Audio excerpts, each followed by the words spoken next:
Iran और Israel का युद्ध अगले 24 घंटे में किसी तरफ भी पलट सकता है, क्योंकि अमेरिका की तरफ से ऐसा अलर्ट आया है कि नेतन्याहू के पैरों तले जमीन खिसक सकती है।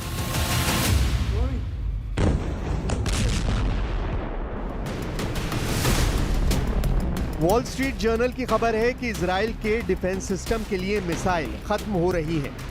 यह खबर ऐसी है कि नेतन्याहू अपना माथा पकड़ने को मजबूर हो जाएंगे। अमेरिका के अखबार ने लिखा है कि ईरान के मिसाइल अटैक को रोकना अब इजराइल के लिए मुश्किल होगा।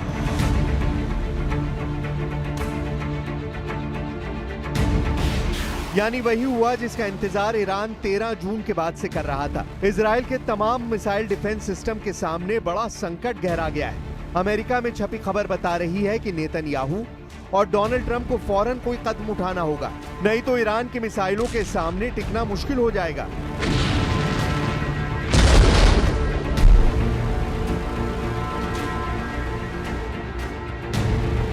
Arrow missile defence system Israel का अपना सिस्टम है। इसकी रेंज 2500 किलोमीटर है। यह अंतरिक्ष में जाकर भी दुश्मन की मिसाइल को रोक सकता है।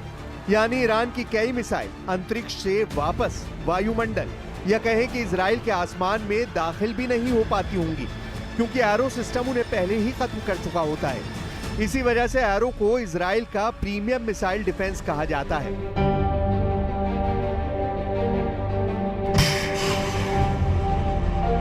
ये ईरान की मिसाइल रोकने के लिए इजराइल का मल्टी लेयर डिफेंस सिस्टम का हिस्सा है। और जब तक नौबत डेविड स्लिंग या फिर आयरन डोम की आती है, उससे पहले ही एरो मिसाइल डिफेंस सिस्टम अपने टारगेट को अंतरिक्ष में खत्म कर चुका होता है। लेकिन एरो को लगातार इस्तेमाल करने से इजराइल की युद्ध वाली फैक्ट्री पर जबरदस्त दबाव पड़ रहा है, क्योंकि गोली से लेकर मिसाइल तक दुश्मन को खत्म करने वाले हर हथियार की एक कीमत होती है।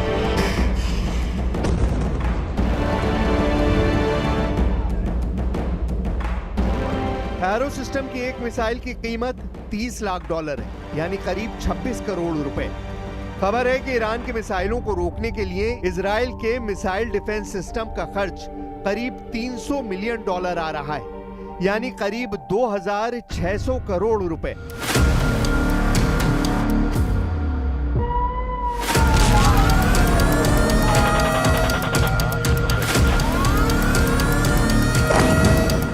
इजराइल में हर लोकेशन को बचाना नेतन्याहू की जिम्मेदारी है, और ईरान जब हमला करता है तो उसके टारगेट पर इजराइल के बड़े से बड़े मिलिट्री टारगेट होते हैं। इन हमलों के दौरान इजराइल के सबसे नाजुक ठिकानों पर मिसाइल गिरते हुए देखकर नेतन्याहू बहुत ज्यादा दबाव में है।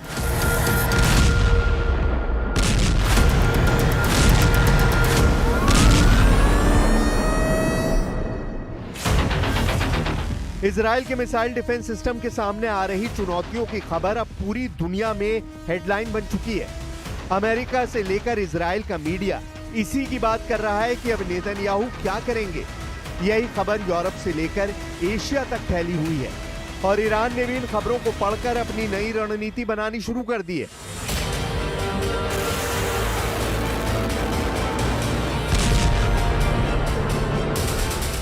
अभी तक ये युद्ध बराबर का चल रहा है। ईरान के टारगेट्स पर इजराइल जब चाहे जहां चाहे बमबारी कर रहा है। पश्चिम से पूर्व तक ईरान का हर कोना इजराइल की एयरफोर्स के रहमो करम पर है। नेतन्याहू ने टारगेट पहले से सेट किए हुए हैं और उन पर लगातार बमबारी की जा रही है। लेकिन सच ये भी है कि दोनों ही ताकत इस वक्त अपने आसमान में जूझ रहे हैं, जबकि एक दूसरे के आसमान पर दोनों का कब्जा हो चुका है।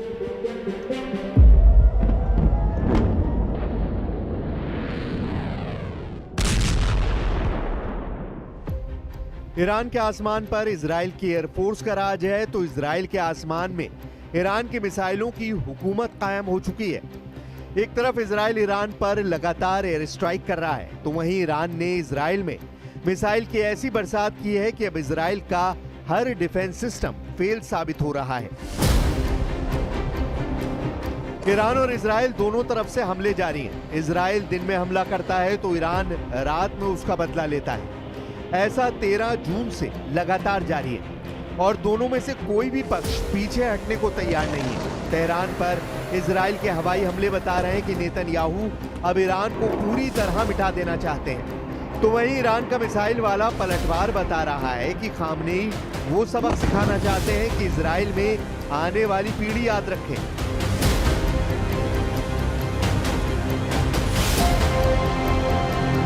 तेरह जून के बाद से इस युद्ध में ये बात साबित हो चुकी है कि दोनों ही पक्ष जहां मन आए वहां हमला कर रहे हैं। जहां नेतन्याहू चाहते हैं वहां इजराइल बम गिराता है और जहां खामनेई चाहते हैं ईरान की मिसाइल इजराइल में वो ठिकाना तबाह कर देती है।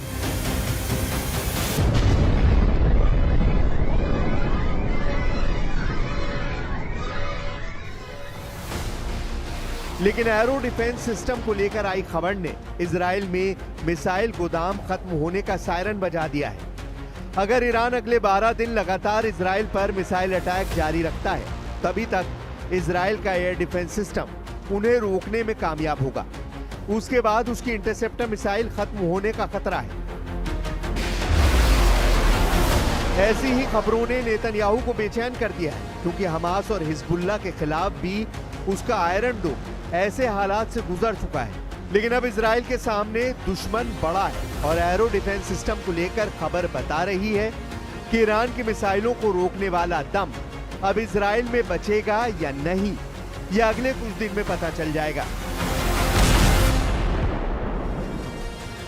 इजराइल की सेना ने कहा है कि हम हर हालत से निपटने के लिए तैयार हैं, लेकिन हथियार या मिसाइल को लेकर हम टिप्पणी नहीं कर सकते।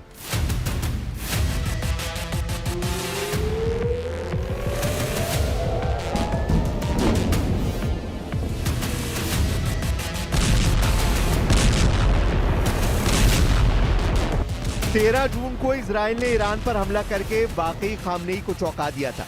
तब ईरान के बड़े बड़े कमांडर ड्रोन हमलों में मारे गए। इजराइल के अटैक में ईरान के कई वैज्ञानिकों की भी जान गई। पूरा ईरान परेशान था कि आखिर क्या हो गया।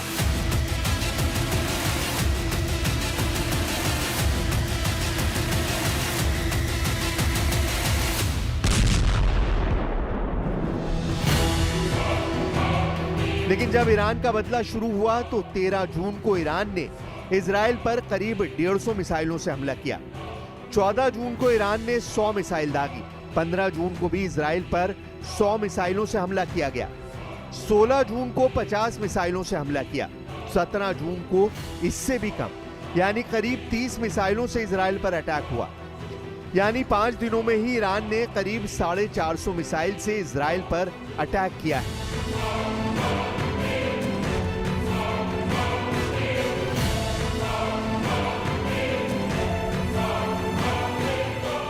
अब ये ना अमेरिका के लिए मुमकिन है ना इजराइल के लिए कि वो पूरे दिन ईरान की मिसाइलों को रोकते रहें, लेकिन ईरान के लिए ये मुमकिन है कि वो लंबे वक्त तक रुक रुक कर लगातार इजराइल पर हमला कर सकता है।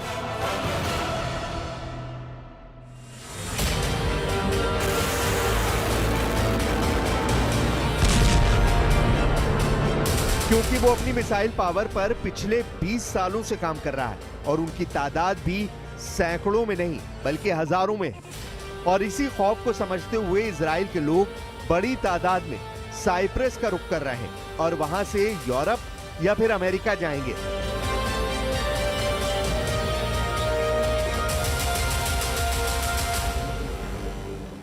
Israel, I was very afraid. I'm never used to anything like that, sirens or missiles or anything. New York is pretty much very safe, and it was very new to me. Right now, I'm very happy to be in Cyprus and get home safe to my family. In Israel, it's very scary. We didn't sleep for nights on end. We were all very exhausted, and this is a sigh of relief. Scary. It wasn't easy. Definitely was a little anxious at the start. When you first heard that first siren, it was very new to me. I never heard of this stuff, and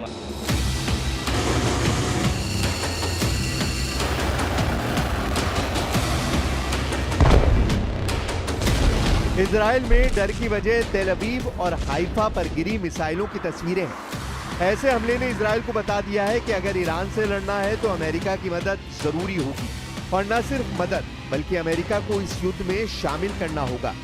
नहीं तो रोज रात Iran से launch होने वाली मिसाइलें उसके शहरों का काम तमाम करती रहेंगी।